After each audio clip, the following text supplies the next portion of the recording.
Hello guys, आप सभी की प्रिपरेशन कैसे चल रही है। अभी हम लोग करेंगे कुछ क्वेश्चंस। ठीक है, मैं डेली यूजीसी नेट इकोनॉमिक्स से क्वेश्चंस करवाती हूँ और मैं डेली क्वेश्चंस लेकर आती हूँ अलग अलग टाइप की, ताकि आपकी प्रैक्टिस में थोड़ा सा मेरा सहयोग रहे। ठीक है, तो अभी मैं क्वेश्चंस करवाने वाली हूँ और अगर आप इस चैनल में नए हैं तो सब्सक्राइब कर सकते हैं। बहुत सारे क्वेश्चंस आप प्रैक्टिस कर सकते हैं। ठीक है, और बेल आइकन को जरूर प्रेस करें, जिससे क्या हो कि जो भी आने वाले वीडियोस है उसकी नोटिफिकेशन आपको मिलती रहेगी। अभी देखिए हम लोग क्वेश्चंस करेंगे।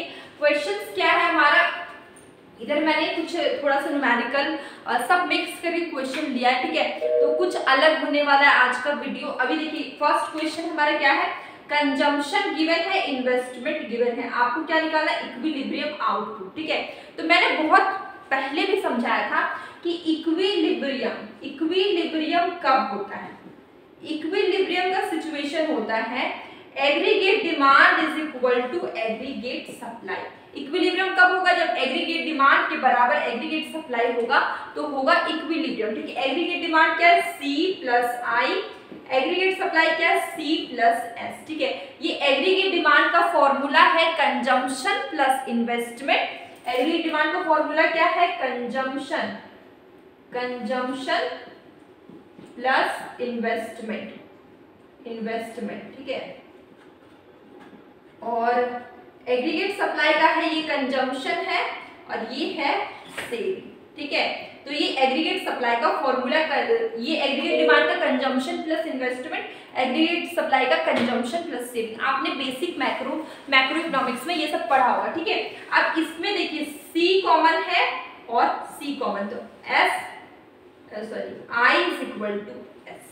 तो देखिए अगर हम बात करें इक्विलिब्रियम की, तो दो कंडीशन में इक्विलिब्रियम होता है। एक, जब एग्रीगेट डिमांड के बराबर एग्रीगेट सप्लाई हो तो इक्विलिब्रियम है, और जहां पर सेविंग के बराबर इन्वेस्टमेंट हो तो भी इक्विलिब्रियम है। क्योंकि अभी हम लोग ने एग्रीगेट डिमांड का फॉर्मूला लिखा C प्लस आई, एग्रीगेट सप्लाई का लिखा C प्लस S, और हम लोग ने इसमें से C और C कॉमन था तो हम लोग ने कटिंग कर दिया, तो I इक्वल टू S बचा। मतलब कि इन्वेस्टमेंट के बराबर सेविंग या फिर सेविंग के बराबर इन्वेस्टमेंट। यहाँ पर कोई भी सिचुएशन हो, एग्रीगेट डिमांड के बराबर एग्रीगेट सप्लाई हो या सेविंग के बराबर इन्वेस्टमेंट हो, दोनों सिचुएशन में इक्विलिब्रियम ही होता है। ठीक है, ये चीज तो आपने बेसिक समझ लिया। अब हम लोग क्वेश्चन पे आते हैं।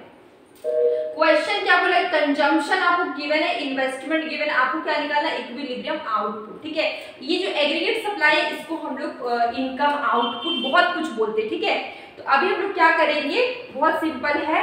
यहाँ पर हम लोग क्या करेंगे कि aggregate demand is equal to aggregate supply.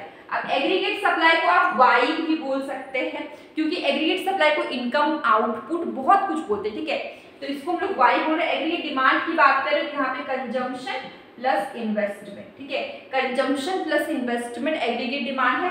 अब कंजम्पशन की बात करें तो यहाँ पर हमें कंजम्पशन का फॉर्मूला दिया हुआ है, कंजम्पशन का वैल्यू गिवन है 40 प्लस 0.90 Y। ठीक है, तो यहाँ पे हम लिख रहे हैं 40 प्लस 0.90 Y, और इन्वेस्टमेंट की बात करें, इन्वेस्टमेंट का वैल्यू कितना है, 50 है, इज इक्वल टू Y। ठीक है, इतना आपको समझ में आ गया। अब आपको क्या करना है, देखिए यहाँ पे देखिए 40 और 50 ये दोनों को ऐड करेंगे तो हो जाएगा 90 plus 0.90 Y is equal to Y। ये यहां तक समझ में आया। अब हमने क्या करें, 90 यहीं पे रहेगा, अब Y माइनस 0.90 Y। अब इसको आप माइनस करिए। ठीक है, तो इसको Y में कुछ नहीं, इसका मतलब क्या है, यहाँ पे 1 है।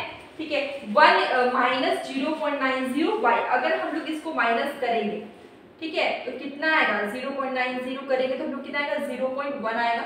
ठीक है, तो यहाँ पे कितना आएगा, 0.1 Y, यहाँ पे आएगा 90। ठीक है, ये चीज समझ में। अब देखिए Y इज इक्वल टू 90, ये जो मल्टीप्लाई में इधर आके क्या हो जाएगा, डिवाइड में 0.1, ये समझ में आया, 0.1 आया, ये वाला मल्टीप्लाई में था, ये इधर से यहाँ आ गया तो क्या हो गया, डिवाइड में हो गया। ठीक है, तो यहाँ पे देखिए नीचे आ गया। अब देखिए यहाँ से डेसिमल को हटाएंगे, ऊपर में आ जाएगा 0, तो हमारा क्या आया, 900 आया। ठीक है, 900 इज इक्वल टू Y, या फिर Y इज इक्वल टू 900, ठीक है। तो ये क्या निकाले हम लोग ने, इक्विलिब्रियम आउटपुट हमारा कितना है 900 आया, ठीक है। ये प्रोसेस आपको पूरा समझ में आया, ठीक है। नहीं आया तो बताइएगा कमेंट बॉक्स में, ठीक है। तो इसका आंसर हमारा कितना है 900 आया, तो आंसर विल बी ए 900, ठीक है। तो ये इस तरह के जो न्यूमेरिकल क्वेश्चन है प्रैक्टिस करेगा, एग्जाम में पूछे जाते हैं, ठीक है। और ये इसमें थोड़ा सा जो डायरेक्ट क्वेश्चन होता है उससे थोड़ा सा ज्यादा टाइम लगता है, थोड़ा सा, ठीक है। अब देखिए डेरिवेटिव ऑफ log x, तो हम लोग सबको ही जानते हैं, आप लोग ने बेसिक मैथमेटिक्स पढ़ा 11-12 में, जिसका मैथ था वो लोग ने तो पढ़ा ही होगा। और अभी हम लोग इकोनॉमिक्स में भी थोड़ा सा मैथ में डेरिवेशन, ये इंटीग्रेशन, फिर डिफरेंशिएशन हम लोग को पढ़ने को मिलता है। तो यहाँ पे देखिए डेरिवेटिव ऑफ log x की बात करें, बहुत सिंपल है। log x का डेरिवेटिव कितना 1/x होता है, ठीक है। तो आंसर क्या हो जाएगा आपका d 1/x, ठीक है। आंसर क्या होगा d 1/x। अब नेक्स्ट क्वेश्चन है the state which do not have RRB, ठीक है। कौन सी स्टेट में RRB नहीं है, ठीक है। तो गोवा एंड सिक्किम में RRB नहीं है, तो आंसर क्या हो जाएगा ए, गोवा एंड सिक्किम। आंसर क्या हो गया, ए हो गया, ठीक है।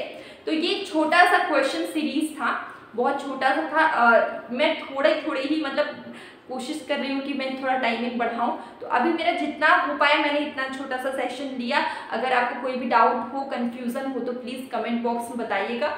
और वीडियो और मैं ट्राई कर रही हूँ थोड़ा सा लंबा करूँ और भी क्वेश्चंस लेकर आऊँ। और मैं मॉर्निंग और इवनिंग में जो क्वेश्चंस MCQ शॉर्ट वीडियो में अपलोड करती हूँ उससे भी देखा करके, इससे आपको बहुत बेनिफिट्स होंगे। आप वैसे भी वीडियो से स्क्रॉल करते होंगे, उसमें कुछ आप पढ़ाई वाला भी देखेंगे, तो उससे क्या होगा आपके माइंड में चलता ही रहेगा वो सारे क्वेश्चंस, ठीक है। तो वो आपके लिए इंपॉर्टेंट है। अब हम लोग मिलेंगे लेकिन वीडियो के साथ।